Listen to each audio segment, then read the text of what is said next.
would seem that I have SEO'd the wrong way. And that means I now need to do a follow-up video on the cure for cancer one, but I need to do some further research first, because I've done like 2 minutes of research, which obviously has torn apart the arguments that people have been making. But let's do some more research so that we can, know what the arguments against the arguments against the arguments. There's a whole thing we need to do. So instead, we're going to have a kind of related discussion, which is about fake news. And it's not as simple as just fake news, because newspapers have known for a long time how to get their point across whilst appearing unbiased to the casual observer.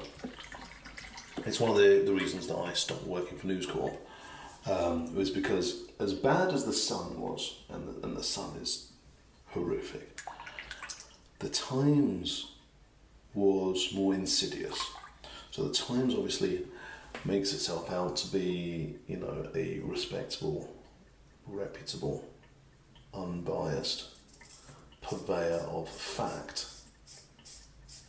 But what it actually is extremely biased. And so when they say things, they say it in such a way that they don't try to tell you exactly the thing that they're trying to say. They try to shift your mood, because it's fine. The Sun, they can go all out, balls to the wall, crazy right-wing bullshit, and nobody's going to complain, because that's what you're there for. The Sun, but with the Sun, with the Times, no, you're there for respectable and informed coverage, and that's what they'll give you. But then they'll do little things, like they will focus on particular parts of stories and that kind of thing without really noticing, or they will bring to light headline stories that maybe anywhere else wouldn't have been a headline story, and nobody would have thought, wait, this isn't actually anything interesting, this isn't actually anything worth talking about. And yet, here they are, talking about it. And it'll be little things where, once again, where you will see the headline. And that's a big part of it, is seeing the headline thing. The thing that is inspiring me to mention this is that somebody shared on Facebook today, that I saw, a story about the town of Wool in Dorset. And apparently PETA, P-E-T-A, have demanded. So in one headline, because you have different headlines for the link and for the actual article, in one headline they said that they had demanded that they change the name of the town to Vegan Wool. In the other headline, they said that Wool Council had been forced to consider the changing of the name. And then you read the article, and the first few paragraphs are about how wool is actually a corruption of well, and it's got nothing to do with sheep, and they've not done their research, and fools, and once you get a fair few paragraphs in, you get the actual text of the complaint. And it's not a complaint at all. It is a suggestion from somebody within PETA that is, you know what would make your town really cool and famous is if you changed your name from Wool to Vegan Wool. You get a lot of exposure, Vegan Wool gets a lot of exposure. It would be a fun thing for us all to do together. It's effectively what they're saying. They're not saying anything about how the town celebrates cruelty to animals or anything like that. They're just saying, wouldn't this be interesting? You know, you're a small town, could probably do with some attention from the rest of the world. How about it? But you need to get deep into that article before you find that out. And obviously, your majority of clickbaity readers are not going to get that deep into that article. They are just going to take it as fact that what the first few paragraphs said was being demanded, that people were thinking it was ridiculous, that they'd not done their research over the actual history of the name, you know, all those good things. And there's no retraction that they need to print because, you know, they've not said anything entirely wrong. They've used some questionable language when describing out front, and they then obviously put in the full text of it. They explain it properly at the end or near the end. And so, you know, we can't complain. It's like, oh, they've not told the truth. No, they've told it's in there. It's in there. And this is the thing, because the press standards watchdog isn't a government body. It isn't an independent authority. It is run by the newspapers. And so actually the rules that they have for press standards are the rules that benefit them, not rules that benefit us as consumers and as people using the news to find out what's going on, to be informed about the debates of the day. So this is very much propaganda at this point. And this thing, even if they were to just print something wholly outrageous and entirely incorrect, their correction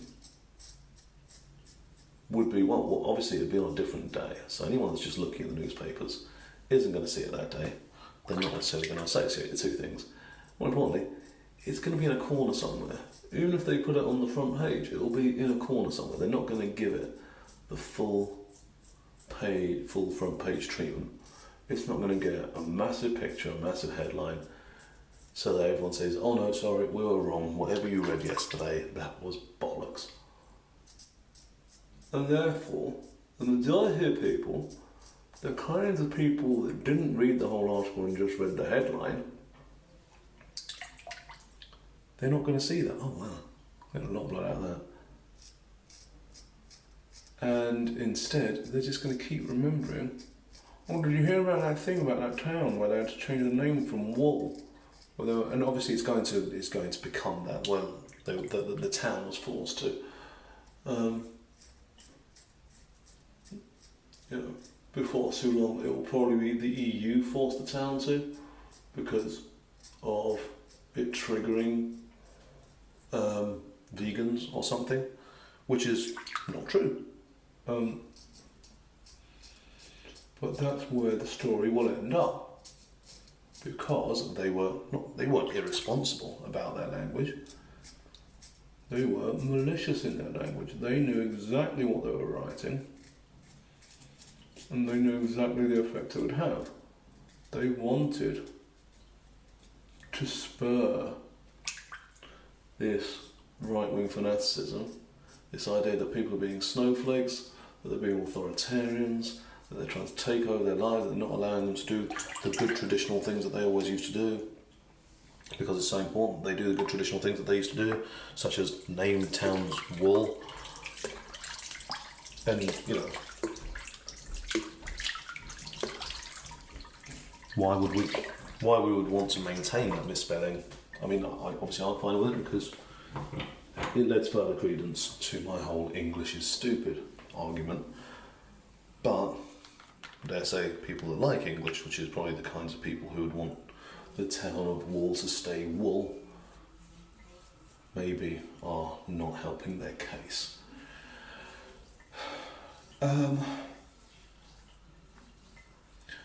But that's just it. So that's what the real insidious fake news is, and obviously it's something that your right-wing websites and things like that, they use all the time, and it's a massive part of the real fake news that you get, where once you have said something, you have said something, and you have no way of going, well, in a current society, you have no way of going to everybody that read that thing and saying to them, oh no, that thing was wrong. You need to change the opinions that you created, fermented, as a result of reading that article.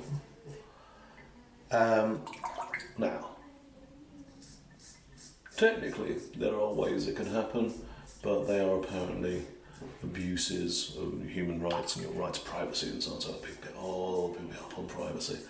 But anyway, that's for a different video.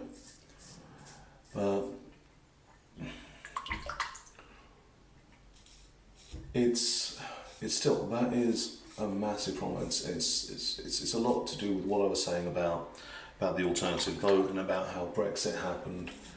That because there is no accountability for these newspapers, they can say anything and people will believe it, and we know that because obviously the Sun and the Mail are the most popular newspapers, and they regularly use these tactics, and they will just straight up. I mean, the one I always remember is in the Sun.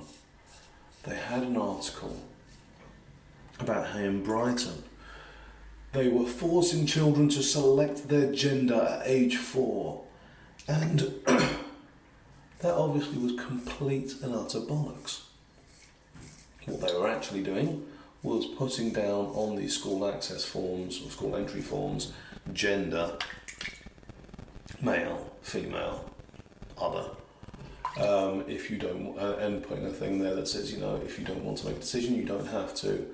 You can feel free to give us a call, and we can discuss with you what to put on the form. It was very much just a do what you want. Well, this is always the thing about the right wing, is they are economically liberal, so they want companies and rich people to do what they want, but they are socially not liberal. So individuals and poor people must do what they're told and must work the way that they have always worked, and how dare they shake and rock the boat. And it's just disheartening. And then of course the worst bit about that article is if you went onto the online version of the article, then the majority of the responses were fucking pedos. And I don't know where they get that from, but that's what they're associating, that's what they're putting together. And if we can't do anything to curb that sort of malicious misinformation, and I don't know what that would be. I don't know if there's a way that you can regulate it without people complaining. I don't know if there is a way that you can do the other side of the argument as something that will also be interesting to people, that people will grab headlines. Potentially just make a newspaper that is entirely made of these are the lies that the Telegraph and the Times and the Sun and the Mail told yesterday, and have that in newsstands, and have that with big flashy headlines so that people get an actual balance on it, because they really aren't at the moment. As ever, it's your Overton window thing.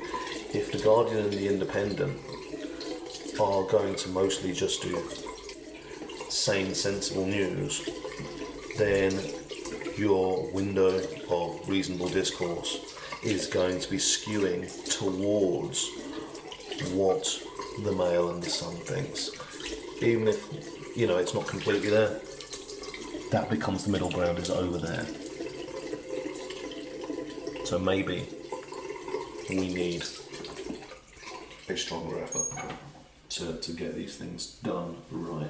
But obviously, keeping in mind that you still have to be reasonable about it. You can't be radical about it.